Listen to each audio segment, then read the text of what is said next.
Hello again, listeners. It's me, your host, Wanda Thibodeau, and you've tuned into another episode of the Faithful on the Clock podcast, where I'm going to try my very best to get your work and faith just a little bit more aligned. Today's show, I have a feeling, is going to help a lot of you out there because we're talking about what to do when you feel blue at work. Settle into your chair or couch, or find whatever comfy spot works for you, and here we go.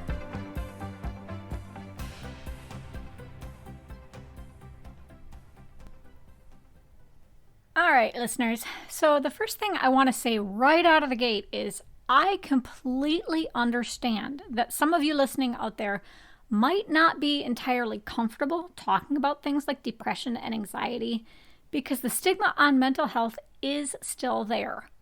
But we know that 17.3 million adults say they've experienced a major depressive episode in the last year, just in the United States alone. And that globally, depression and anxiety have an economic cost somewhere in the neighborhood of $1 trillion a year. It's actually a leading disability because of the way it influences you physically and in how you think. So you're definitely not alone, and it's super important that we deal with these issues, not just for our individual well-being, but for the well-being of everybody, the broader economy.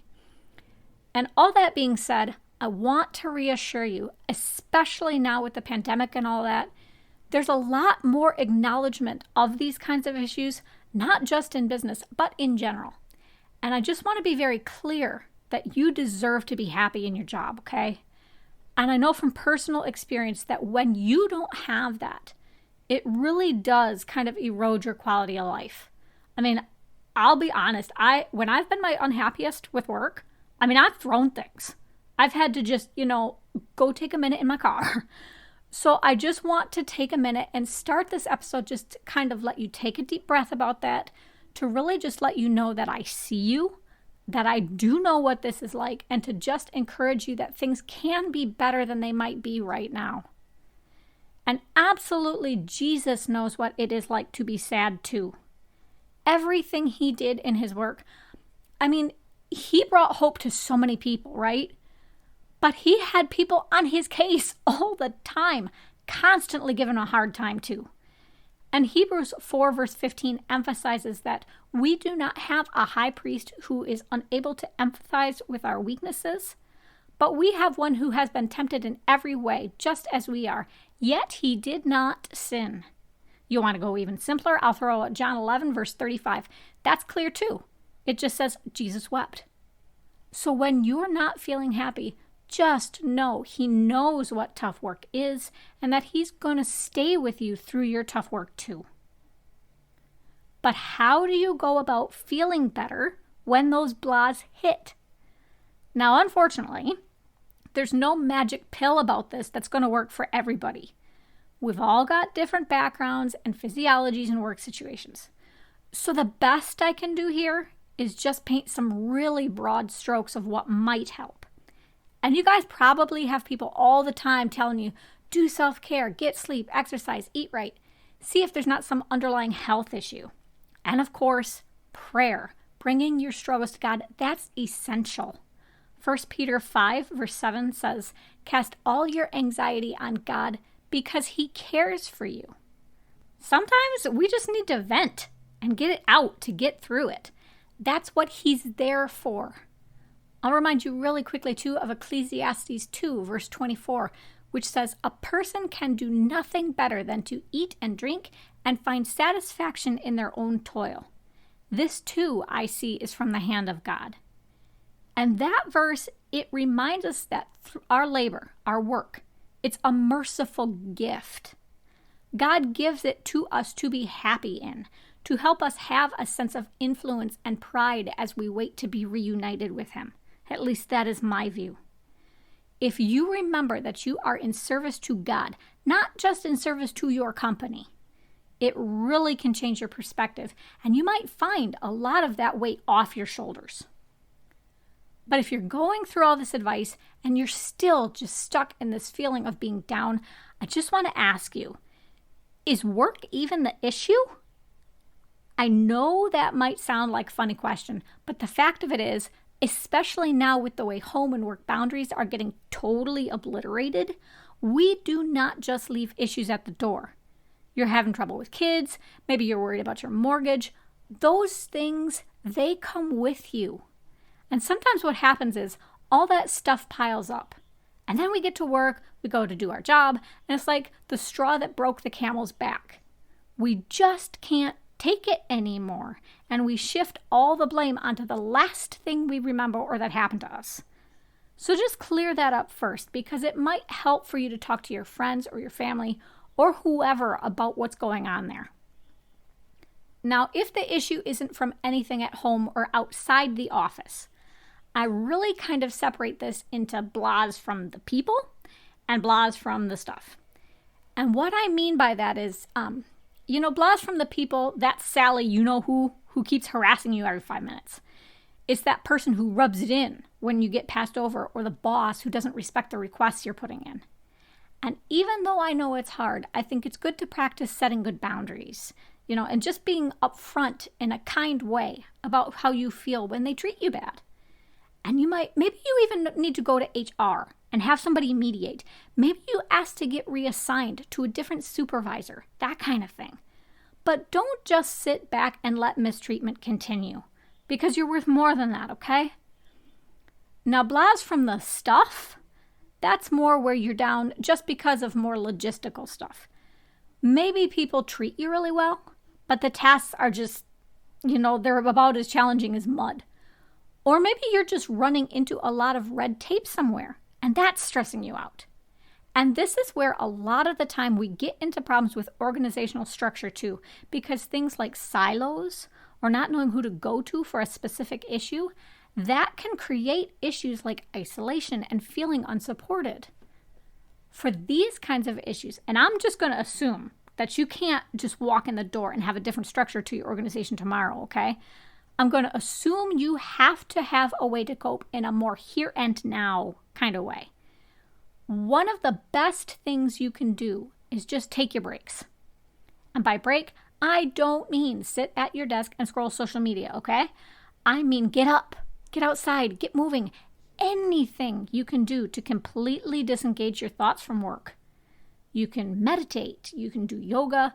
It's all good as long as it has zero to do with your job. Really log out and at the end of the day and make sure you take the vacation time you've got too. That's important. Now this next little trick, I don't even remember where I picked it up, but I love it. And it's basically where instead of a to-do list, you make a got it done list. And this list, you just put the stuff you achieved on it through the day, and then at the end of the day, you just review it to kind of say, hey, wow, look at all the stuff that went well. And I know for me, I can look at my to-do list and think, well, potatoes and fudge, I didn't even get halfway through it. But that got it done list, it forces you to see how much you really are doing. Little things like filing a folder, answering an email, it all counts, okay?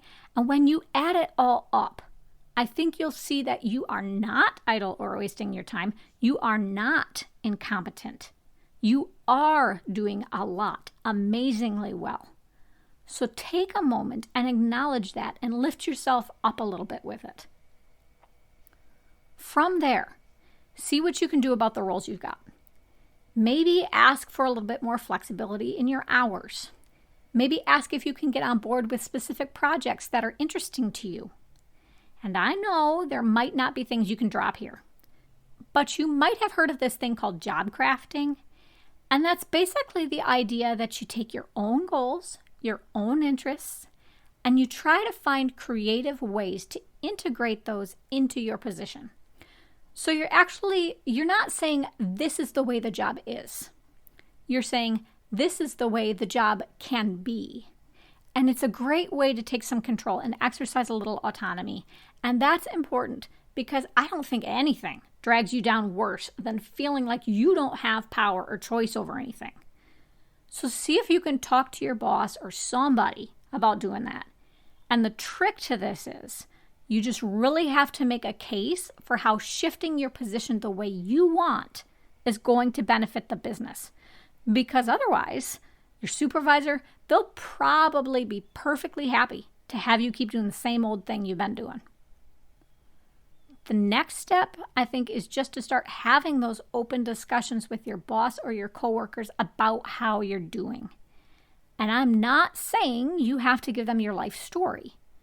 You don't have to share more than you're comfortable with. But remember, please, people cannot help if they don't know. And the more we talk about this, the more we normalize it and get to a point where we can have the really big discussions that relate to taking care of each other and how business can be part of that. So let the fact you can make a difference for someone else motivate you too. Go see what kind of support programs or options your company has. I mean, companies, they try, but sometimes the communication just isn't the best, and employees don't even know what benefits they could take advantage of. And just try to collaborate with your boss or team and say, how can we adjust so I can meet my obligations and still take care of myself? I think with more work from home going on, companies are becoming more results-oriented anyway. So just try and frame it in terms of what will help you to deliver the way you promised.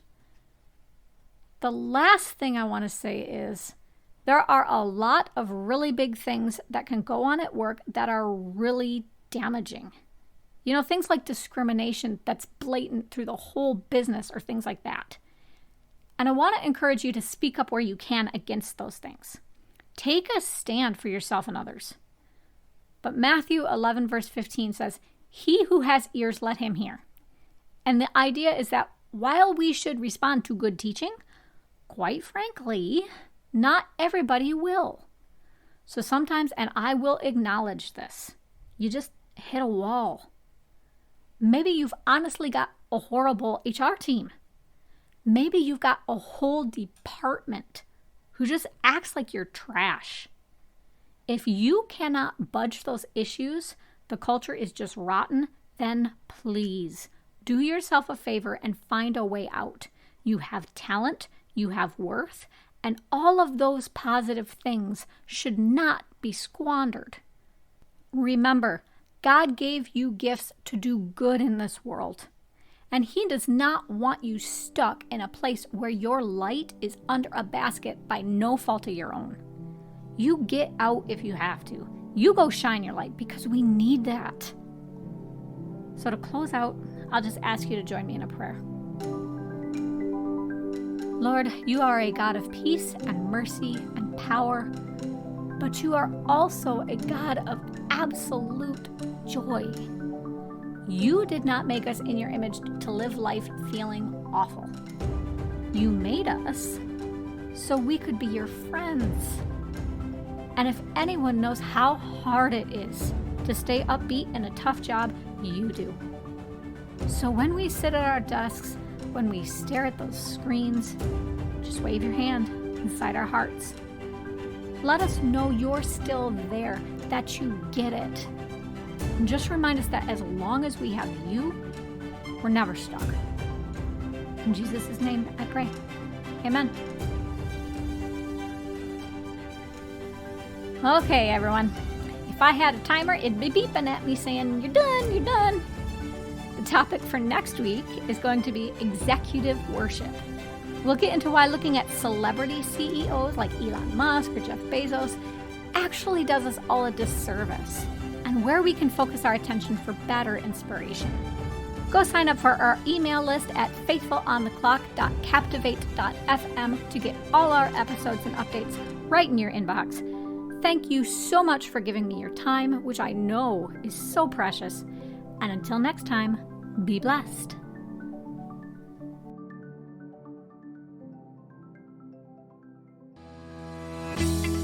Like what you heard and want even more great Christian business content?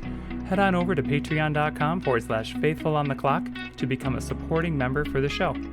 You'll get access to options like early episode access, bonus episodes, videos, Bible studies, curated articles, and more in a tier plan that's right for you. Show your support for this podcast, and remember, enormous change can start with you.